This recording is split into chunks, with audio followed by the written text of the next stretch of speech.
तीन शब्द का प्रयोग भगवान ने गीता के लिए किया है।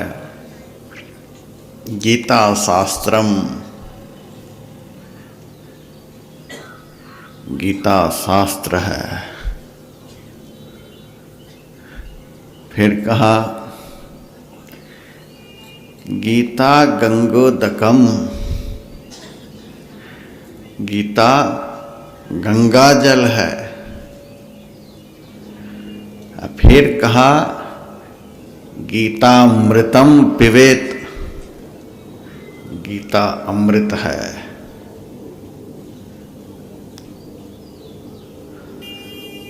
भगवान के मुंह से निकला हुआ जो वचन है वही गंगा जल है। वह गंगा जल अमृत के समान है, शास्त्र तुल्य ज्ञान प्राप्त कराने वाला है।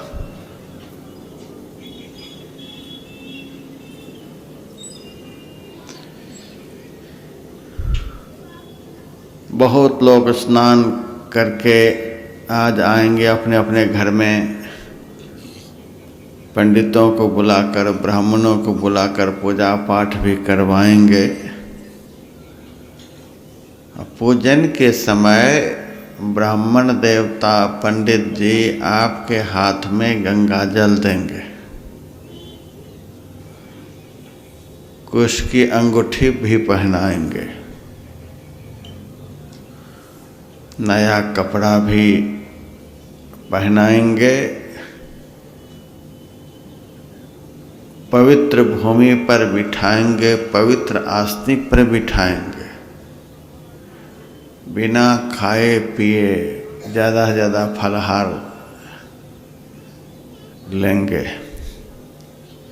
इतनी पवित्रता के उपरांत शाही स्नान करके आए हैं हर की पौड़ी पर, वहाँ नहा करके आए हैं।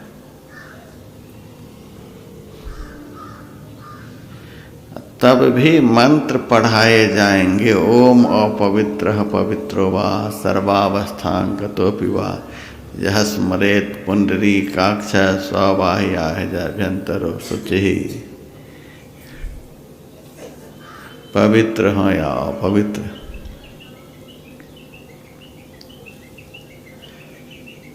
बाह्याभ्यंतरो शुचि, मंत्र के द्वारा जल छिड़कवाएंगे आपके ऊपर और कहेंगे बाह्याभ्यंतरो शुचि। उस जल से अंदर और बाहर पवित्र हो जाएंगे। आप उस समय पंडित जी से कहिए हम शाही स्नान करके आए हैं, फिर क्यों यह मंत्र पढ़ा रहे हैं? बाह्याभ्यंतरो शुचि,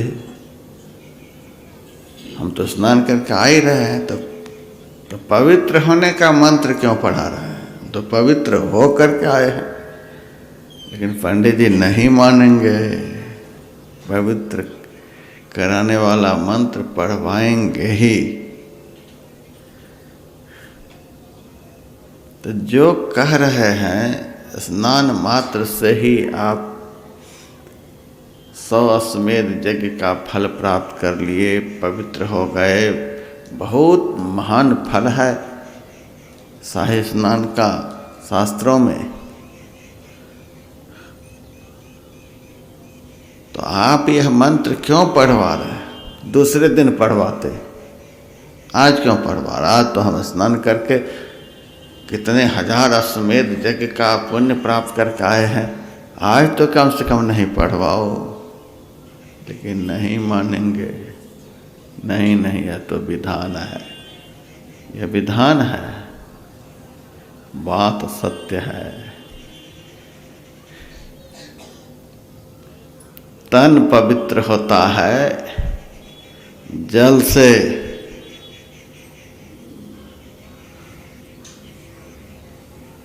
और सबका तन भी जल से पवित्र नहीं होता। कोरोना वायरस के संक्रमण के कारण जिनके शरीर में सर्दी बुखार खूब बढ़िया से चढ़ा हुआ है, वह यदि स्नान कर लेगा उसका बुखार घटेगा कि बढ़ेगा? बढ़ जाएगा, उसकी हालत और खराब हो जाएगी। सबका तन भी पवित्र नहीं हो सकता।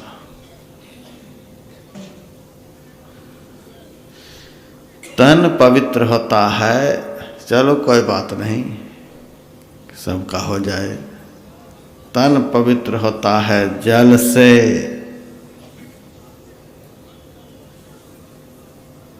तन के भीतर में मन है। मन किससे पवित्र होता है? मन पवित्र होता है मंत्र से। इसीलिए मंत्र पढ़ाया जाता है, ओम पवित्र पवित्र हुआ, वेद मंत्र है यह। मन पवित्र होता है मंत्र से। मन के भीतर में आत्मा है।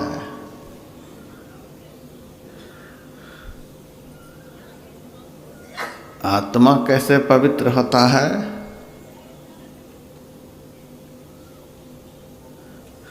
अंतर ज्योति और अंतर नाद की साधना से।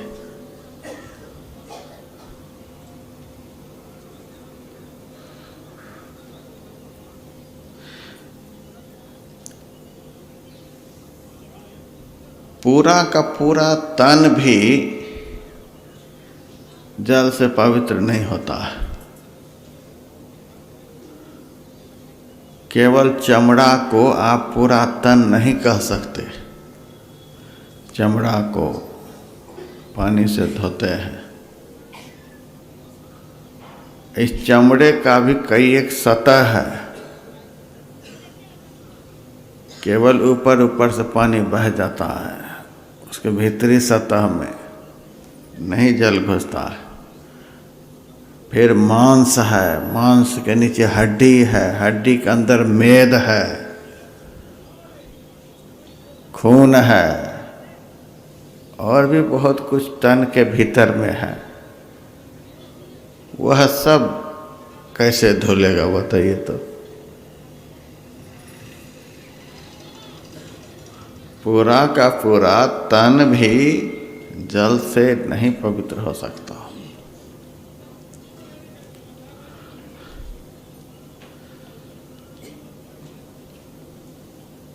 जल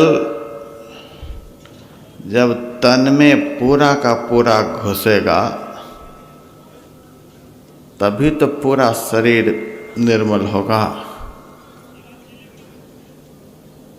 रोमकूप के द्वारा बहुत कुछ अंदर जा सकता है जल, लेकिन संपूर्ण मांस को, संपूर्ण हड्डी को, हड्डी के भीतर मेद को, इन सब को कैसे जल धोएगा?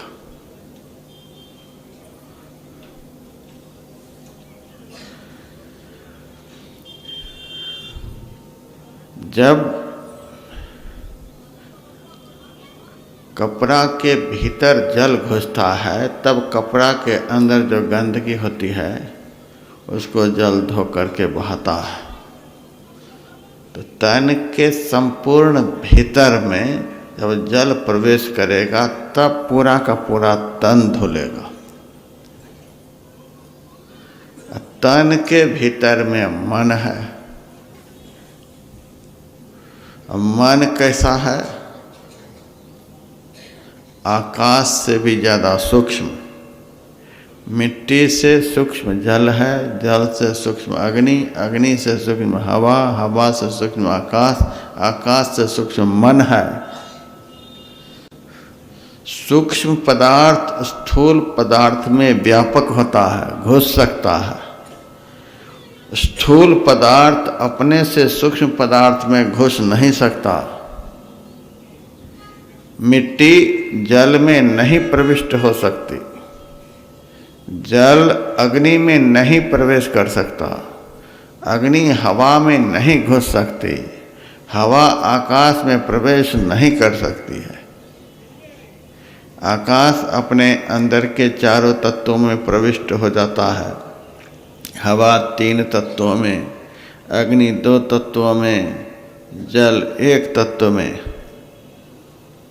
जो पदार्थ पहले का होता है वह अपने से बाद वाले पदार्थ से ज़्यादा सूक्ष्म होता है। जो सूक्ष्म होता है वह स्थूल में व्यापक होता है। इन पांचों तत्वों से ज़्यादा सूक्ष्म हम लोगों का मन है। मन से सूक्ष्म बुद्धि है, बुद्धि से सूक्ष्म चित्त है। हम जो अनादिकाल से अनेकों प्रकार के अशुभ कर्मों को करते चले आ रहे हैं, उन अशुभ कर्मों का सारा संस्कार हमारे चित्त में संग्रहित है। अब आप समझिए पाप कितना सूक्ष्म है। मनुष्य का किया हुआ शुभ कर्म, पाप कर्म मन से भी ज़्यादा सूक्ष्म है, चित्त से भी ज़्यादा सूक्ष्म है, उसमें घुसा हुआ है। तो जल तो अग्नि में भी नहीं जा सकता, अग्नि तो हवा में भी नहीं घुस सकती। तो न अग्नि मन और चित्त के अंदर के पाप को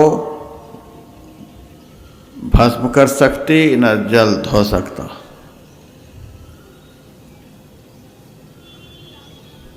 तो कैसे हमारा मन निर्मल होगा, कैसे हमारा चित्त शुद्ध होगा।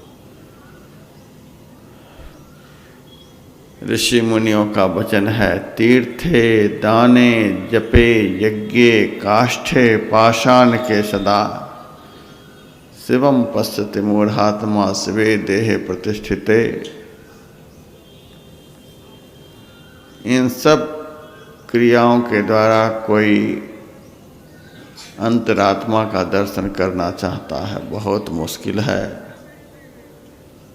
फिर कहा, चित्त मंतर्गतं दुष्टं तीर्थ स्नानैर्न शुद्धति। अंदर में रहने वाला जो आकाश से भी ज़्यादा सूक्ष्म हमारा चित्त इंद्रिय है, तीर्थ स्नानैर्न शुद्धति, तीर्थ के स्नान से शुद्ध नहीं हो सकता। कैसे?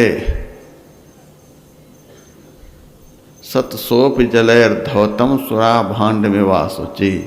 सैकड़ों बार जल से धोने पर भी मदिरा का पात्र शुद्ध नहीं होता है।